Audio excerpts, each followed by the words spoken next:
Speaking of, what are we talking about? Not to change the subject, but to change the subject now for something completely different. Do you want to watch a terrible?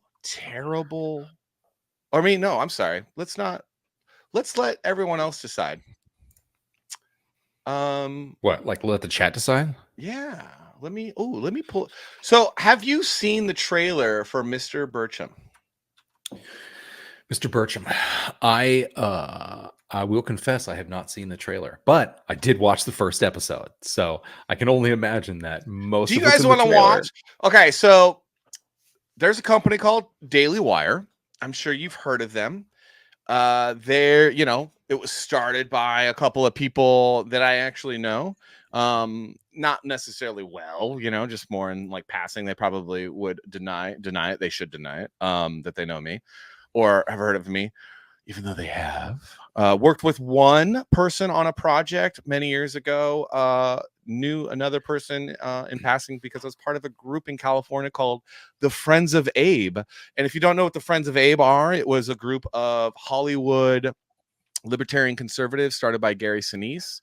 It was a secret group that got outed because, you can't have people that want pro-liberty America constitutionalism in Hollywood. You gotta out those people. The reverse McCarthyism, as it would say. And so these guys started a company called Daily Wire, as you know, and they have now gone into the culture war. They're all about the culture war. They talk about the culture war. They're like, we're culture warriors.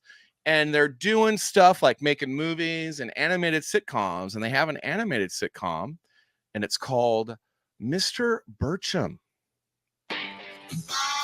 Yes, headshot.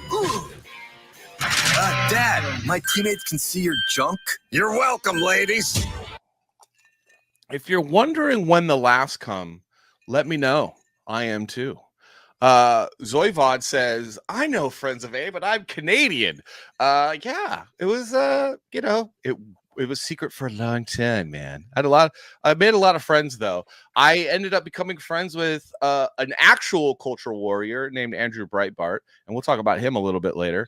But he was a big founding member of that group and an amazing human being. And I was very fortunate to end up becoming friends with him the last year of his life. Before he passed, God rest his soul. And let's just keep watching. Yeah. First day of school means the bet is on. First one of us to get inside. You suck, Mr. Buttchunk. Still got it. Oh, that was edgy. Oh, Mr. Butt Chunk. Turn the volume down just a smidge. Turn the volume down. You guys just a smidge on that one. Yeah. It's just overmodulating. That's it. You should be all right. Rule number 1, no phones in the wood shop. Fish it out after class. I found some really great school uniform options to avoid misgendering. Ooh, what about their allergies? Maybe those theys could be lactose intolerant. No, we can't say intolerance. We have a zero tolerance policy for mentioning intolerance. What? Oh my God. That isn't in the first episode. Okay. I appreciate wordplay. And I appreciate like the irony, but it's like, oh my God. Okay, keep going. Men were men. Now everyone's wrapped up in feelings. Real men stuff feelings down with red meat, cigarettes, and violence. Patrick Warburton. You're better than that, Patrick Warburton. You were putty. You were putty on one of the greatest sitcoms of all time. And then right after Tim Allen chimes in, he's like, I didn't realize they had Tim Allen on this show. Dude. It makes sense, though, because Roseanne's on the show as well. Listen. Tim Allen is actually funny. Home Improvement was funny. Last Man Standing was funny. I've been rewatching old Home Improvement episodes on Disney Plus. They're fantastic. They're so funny and so relatable. Like it was fantastic at the time. I really enjoy watching it as just background shit. It's so My name is Mr. Wolf. I solve problems. You know what it takes? Balls. Eyeballs. He's gonna say that we're too young. Well, actually, I was gonna say you're too fat. Keep my wife's name out of your damn mouth. You and the geriatric girls. When does it get funny? Wow. This is okay. So when you do a trailer, I'm just going to say, when you do a trailer, you're putting not all your best stuff, but you want to put some good stuff in there to be like, this show's funny. So they're picking their best stuff. This is their best stuff. Okay, let's get through this and then we can talk. Gals will be passed out in an hour. Pass mommy the wine. The bottle. Don't make this a prison hug. Richard Birchum. Birchum? Birchum. Mr. Birchum. Hey, Birchum. Birchum. Birchum. Birchum! Watch Mr. Birchum, an all-new animated series from Daily Wire Plus. Let the record show I'm a dick. Premieres May 12th. Okay, so His name's Richard, by the way. how do you guys feel about that trailer? Because I've watched it a couple times and I'm still like, what am I missing? I don't find it funny. And then Savage and I decided, well, let's torture ourselves some more and watch episode 1.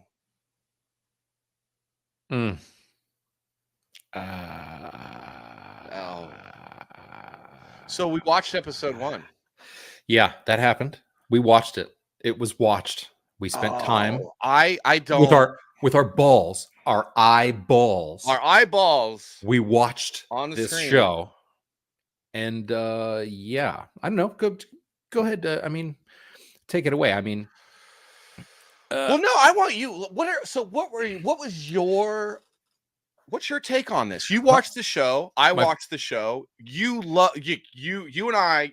So me and Savage used to sit at a bar, undisclosed location in the San Fernando Valley, and we would drink and we would hang out and we would talk. And we would talk about all kinds of stuff. We talk about, and one of the things that we used to talk about is TV, because Savage is an Emmy Award winning. What are you? Producer. Sexy guru. Yeah, that Man works About too. Town. No, Emmy Award winning producer for Extra. And I'm a guy that worked in entertainment advertising for 20 years. So we love TV and we love sitcoms. So, dude, as a guy that loves sitcoms and you have good taste in sitcoms, I consider myself to have good taste in sitcoms. How did you feel about this sitcom? Well, first of all, I wasn't impressed. I felt like what I was watching was an episode of The Big Bang Theory, where they're just doing a series of references or jokes, and then they push a laugh track in to make you think that, like, oh, this is where I'm supposed to laugh. And you're like, but they didn't actually make a joke. They literally just said, yeah, but that's like Transformers.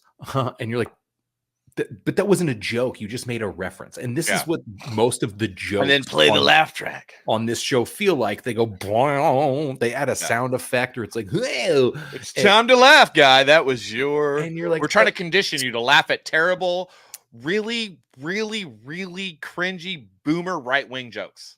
There are times where the laugh track like genuinely works. Like when you're like, oh, this actually feels like a moment. It's true. It's So true. there are times when it feels like a moment. You're like, okay, yeah, totally got it. But when you watch and specifically Chuck Lorre shows, because there's no audience, it's just a laugh track. Watching old episodes of 2.5 Men or any episode of The Big Bang Theory, you're just watching garbage. It's nonsensical ramblings that are just references to references to references, and then something about earlier in the show, and they wrap it. There's nothing new about this show.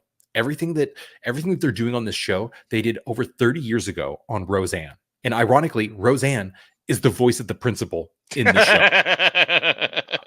Like they did, like all of these jokes were done by Roseanne. This feels like an episode of Roseanne if you followed one of the kids to school, and then, like his step uncle was the teacher, or was, Mr. Birchum or something. I mean, it's so just how many times did you laugh in 22 minutes of watching this animated sitcom? How many times did you actually chuckle, guffaw, maybe even like a little internal laugh? Like sometimes my wife tells a joke and I kind of laugh to myself and she's like, that was funny. And I'm like, I'm laughing. She's like, not hard enough. But I wasn't laughing at all. I watched it by myself, and really that's the best litmus test, because when you have your loved one next to you and they're like, ha, you're like, yeah, okay, I guess that was pretty funny, and you want to join. The only people who have good takes on sitcoms are those who say they all suck. That is true. But this one, did you think it sucked? I mean, when the intro song came on, it was all now. And I was like, wait a minute, this is the Friends intro. What did they did a sound alike Friends track with no song, with no lyrics, and that's the intro song. And I was like, are you fucking serious? They did a sound alike? Like it's the same. It couldn't. It's ridiculous. Yeah. It's very clear that this show was built for a specific audience, for a bunch of talking points. It's, Adam Carolla is the star, and it's like he couldn't be more. Like this whole thing couldn't be more boomer mentality. And Adam Carolla isn't a boomer as far as I know. Carolla. I actually like Adam Carolla. I when I was younger, me and my buddies used to watch the Man Show and laugh our asses off because we were, teenagers and dumb. And a bunch of these jokes were on the Man Show. Okay, so here's my biggest issue. I'm watching this animated show. First off, you never do an adult animated sitcom and have the human characters with 3 fingers. Don't ever do that. Don't do it. It's terrible. It's awkward. I don't like it. As an artist and someone that worked at Disney, stop it. It's terrible. But the thing when I was watching the credits and I'm like, oh, okay. So the animation isn't bad. Like the animation looks a little bit like Seth MacFarlane's retarded cousin animated it. It looks like what he sent fingers, right? To a test audience. I see all these names scrolling. Storyboard artist, character design, all the different production, animation, lead animator. And it's all these like names, and they're all very unique names, very Spanish names. Oh, okay. And I'm like, but not Spanish like, South America or Spanish, Mexico. No, Spanish Spain. Spain. Like Castilian. Like actual. I see the production company and I look up production company located in Spain. Storyboard artists located in Spain. Character designers located in Spain. All of this. So I ask you this. If you're a culture warrior, and I'm going to do a culture warrior, and I'm going to fight against the woke left in Hollywood and all the wokeness that they're doing. Oh, man, I can't believe. The first thing I'm going to do is I'm going to take my animated series and have all the visual creative from storyboarding to character design to all of it. And I'm going to send it overseas to a communist country that doesn't even have the traditional values that I'm trying to espouse. I don't think they're communist. Are you a culture warrior or are you a culture grifter?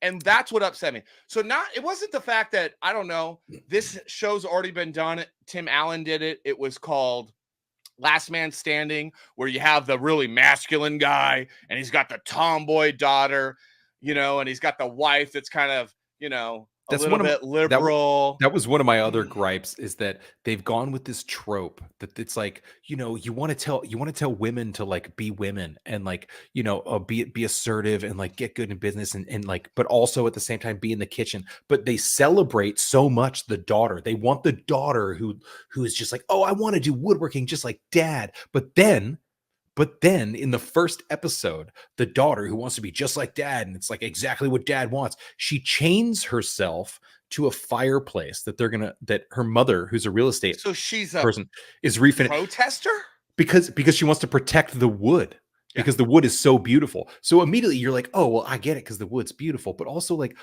wait a minute, you're so against, you're like, this is everything that you're against, and your daughter, the character that is like, oh, this is his equivalent because the son is just a shitty slacker fucking I play video games and he's like a Twitch streamer or something. He gets chicks, but he's absolutely a fucking tool. But nonetheless, women do like one. But nonetheless, it was like this weird reversal of I love the girl to be butch when she's my daughter, but when she's an adult, she can get fucked. And it's like, okay, dude, it was so like it was just really weird. So, and the source that it was coming from, I was like, okay, so like there's certain things that like are gonna, and it was just bad. It wasn't even well done. Like, you could do so much better. There's so many better jokes. There's so many better ways of doing it. There was even a particular scene where you and I were thinking that if they had just adjusted the scene just a little bit, it actually would have been better. But nobody took the time to do rewrites, or I don't know, maybe have the actors work with each other to actually work on the lines. So that's my next point. My next point is, so when you're doing an animated sitcom, there's a couple of things that you really have to do. And if you don't do it, it's not going to be good and it's not going to be funny. Three things. Writing. Got to be good. And when you're writing comedy, you're not writing a rough draft, a first draft, a second draft, a third draft. You're editing that thing so much because jokes don't happen easily. Okay. They just don't. You got to write it. You got to write it. Like, listen to any Jerry Seinfeld interview. Writing jokes is serious. The second thing you have to have your storyboard artists on site working hand in hand closely with your writers. And the best thing that you need to do is you need to have a writer's room. A writer's room is where the writers hang out, and the storyboard, when you're doing animation, the storyboard artists are right there in the room, because storyboard artists kind of work as writers as well, because they're visually writing something. They're just drawing that out. And you have to have your storyboards on the freaking wall with the script and the dialogue written right underneath the storyboard, and you're figuring that out and you're editing that crap and you're redrawing that. And anybody that's ever worked on a show, worked on anything comedic, whether it's a 4-minute thing to a 30-minute thing, knows this. I mean, this is how Disney writes their movies. And then the third thing you need for comedy is you have to have a table read. A table read is when the actors come together and they sit down at a table in a conference room or whatever, scissor or something, I don't know, and they read the script and they act it out and they do improv and they kind of figure it out what they're doing. I've been to none of this happened, man. None of this happened. A Simpsons table read, and you'd be amazed how much change and dynamic stuff happens just in that read. Like the episode that I watched the table read and saw some and sat for some of the discussion, and then watched the episode months later, because they do these things months in advance, because they need to change so much. And the amount that changed in the episode and based on the feedback just in the room was so fascinating. And it's like that, it was very clear, like you're saying, that these people never melded. Like, these actors were just like, I'm going to do my lines into a microphone and somebody will fucking figure it out. Because Daily Wire, everything Daily Wire does is a product. It's made for clicks and advertisements. And this is the problem with conservatives getting involved in culture, is they treat the arts like making widgets in a factory. And they're like, capitalism, man, I got to get the best deal. I got to do the best thing for the profit margin and this and that. And there is no love and there is no care for what they're doing. And that's how you tell that it's a freaking grift, man. Because if you actually care about the culture, you don't go, I'm a culture warrior. You just do it. You just make something great, and you try to make something great. And you do that by doing the best that you can and actually mimicking what has worked in the past, not being like, well, we're gonna cut margins and lower budgets by having everyone live across the country and phone in their performance on their computer. Like, basically, everybody decided that I'm going to sit at my computer like I'm sitting at my computer right now, and I'm just going to read my lines and then send that in. No table read. And the fact that you send out the storyboards to Spain, so some guy that doesn't even speak English as his primary language is somehow going to translate the script. He never sat in a room with anybody who has done this. They maybe talked like this over a call, but it's like, come on, man. And I would have been there as a showrunner. No habla español, estúpido gringo. It's like why am I working with a Spanish storyboard artist? When I worked with an editor at Extra, even when, like, there were moments when I had to work remote during the pandemic, obviously it happens, but there's nothing replaces standing behind the editor and being able to watch not only the the feed out or what it is, the playback, but the edits, like I can see the edits, and because I used to edit audio and I used to edit video and I used to do all these things, I can be, and there's nuances and little things I can be, oh, you know what we should do? Let's bring the music in a little earlier, fade out of that photo because we want to get right into that video because the video is the new stuff, and there's so many different things that change in the edit. That's me editing a 1 and 30-second package that's going to go within a 22-minute show, that and nobody may even fucking give a shit about this little segment. Yeah. But they sent their entire show out to people to cut it together and animate it. That they're not even here. They may not even speak the same language. And granted, translation, and a lot of people in Europe speak English. Like, you can't, harp on that. Like, it's pretty goddamn impressive. But at the same time, if you look at the animation, it's like, oh, guy points, guy brings hands to chest, guy does this, guy moves down. Good boy. Like, all the animation is simple. It's not dynamic.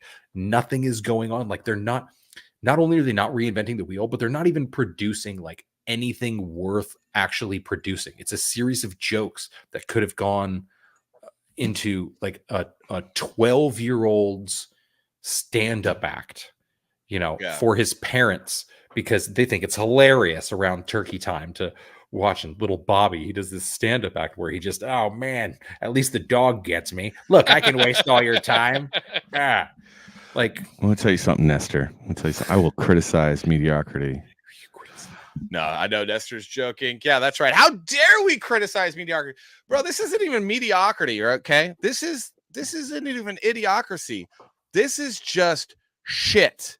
And I'm tired of these conservatives giving us shit that they half-assed, that they probably spend as much time as I do taking a shit, which is, depending on who you are, could be long or short, but they spend that much time, and then they try to pass it off as like, because they know there's a disenfranchised market that's tired of being preached to with the left-wing bull crap, that's tired of all the weird crap and the garbage where they're trying to like completely, totally change the meaning of words and everything. You need to say like this and say this instead of this now. Like I get that. So they got all those people that are like really, really frustrated.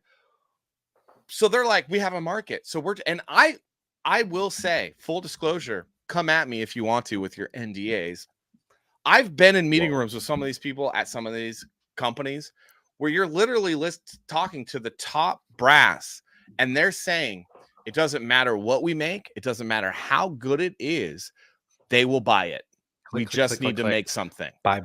Just make content and put it out there, because they're eating all of it. Nom, nom, nom, nom, nom. And so I'm out here saying, I'm going to burn a bridge. I got my marshmallows ready. I got my Hershey's chocolate, my graham crackers. I don't care anymore. I'm so freaking over it, dude. It's like, pretty grifty. It is okay. I try not to cuss, but I cuss sometimes. It's a fucking grift. And I was very positive on Daily Wire. I was really, really positive on Daily Wire. But the stuff that I continue to see from them, the fact that Ben Shapiro, Matt Walsh with his soft, supple hands and his dyed beard, Michael Knowles, who wishes that he was the Christian Hugh Hefner, who's a failed actor, none of these guys have ever, in their entire existence on YouTube, has taken 1 second to platform, promote, or highlight any creator making really good stuff. And there's a lot of people out there making really good stuff. They care about the culture, but they never let you know about the culture being made all around us all the time. Make sure to like and subscribe to everything that we're doing. Don't care about anybody else. They never do. They never for 1 second say, hey, you know what? You know who does? In all fairness, Andrew Klavan, he will have authors on, he'll have other people on, where he'll use his time to talk to them and highlight their book. So that's one guy at the Daily Wire, but he's one guy doing a show once a week. The rest of them, it's a freaking grift. It's always me, myself, and I, me. It's always about them. And then they give you this crap, and then they're animating it and doing the storyboards and everything else overseas. Dude, F you, dude. F you, man. That's the rough thing. It's like when your entire platform is just waving a flag, and everybody stands on top of that flag. Like everybody, that's the basis for everything. Is like, why don't we get back to like the real fucking America, the real fucking, come on, the fuck, like, oh, I shouldn't have to say this, shouldn't have to do this. What's really going on right now? Hold on, I'm just asking questions here. Hold on, what's really going on right now? But the first thing they do when they're like, oh, we're going to make an animated show, they're like, well, let's make sure we pay like the white guys that, you know, we have like voicing it like really well. But then like, I don't know, animate it and send it overseas or something like that. Like, I don't know. How can we save money? Because we need the money and we really don't fucking care because whatever we put out, they're going to eat it up like fucking Miss Pac-Man. What about Dana Salty? Dana Lash is a friend of mine, and she does that. She had me on her show to talk about my book, Silence Do Good. Check it out. It's on Indiegogo. Her and her husband have always been supportive of, and I'm glad you brought that up, Zoivod, because Dana was a mentoree of Andrew Breitbart.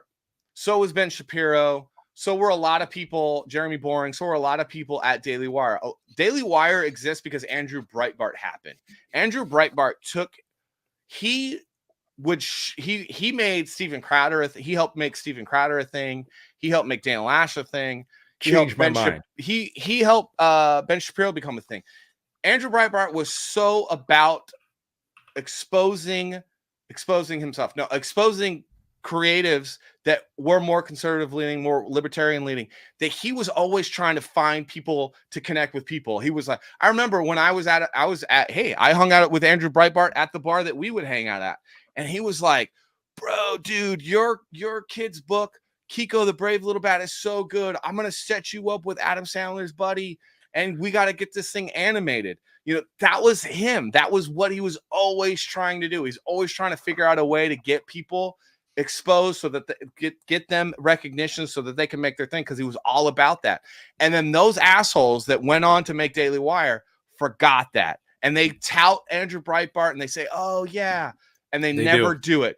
Dana Lash does it. Larry O'Connor does it. There's a lot of people attached to Andrew Breitbart that do it, but Daily Wire, fuck you guys. You guys are grifters, man. Grifting. Sorry. Like, and you can, and it's not even about if you disagree with their politics or not. It's so more than that. It's the same thing that CNN does with the fucking left. It's like, it's all like, they're like, oh, there's breaking news. You know, one time I was watching real quick. Sorry. Yeah. Low watermark. We love having you here, dude. Thanks for coming, man. Have a good night, dude. Pleasure. Go ahead. Sorry. I really appreciate it. I was watching CNN one day, and I think it was like Wolf Blitzer or something. I think I was at work. And we needed to have, liberal media on because that's what we're doing.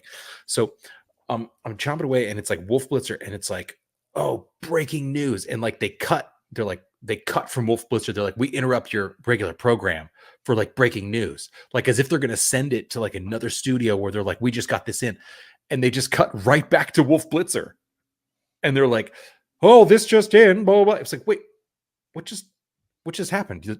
This is your show though. Like you didn't, like it was as if they set it up and they're like, oh my God, look at us, look at our coverage. Oh, we're going to send it right back here. Not to mention that when they do like a remote and they're like, oh, we're out at this court case. Who are we going to talk to? And then they bring on Nancy, what's her face? And she's sitting in one spot, and then they're like, oh, we need to bring on so-and-so. And then she's sitting in another spot. And you're like, wait, look at the background. Those two people are sitting about 3 feet away from each other. Why the fuck aren't they just on the same camera sitting next to each other? The whole thing is a fucking lie. The whole thing is horseshit just to feed it to whomever is eating. And the Daily Wire is doing their particular job on the heavy conservative side, the people that just eat up anything that Ben Shapiro and Matt Walsh says. And to be fair, I was introduced to Matt Walsh via the What is a Woman, the documentary or whatever. And I was actually kind of really impressed at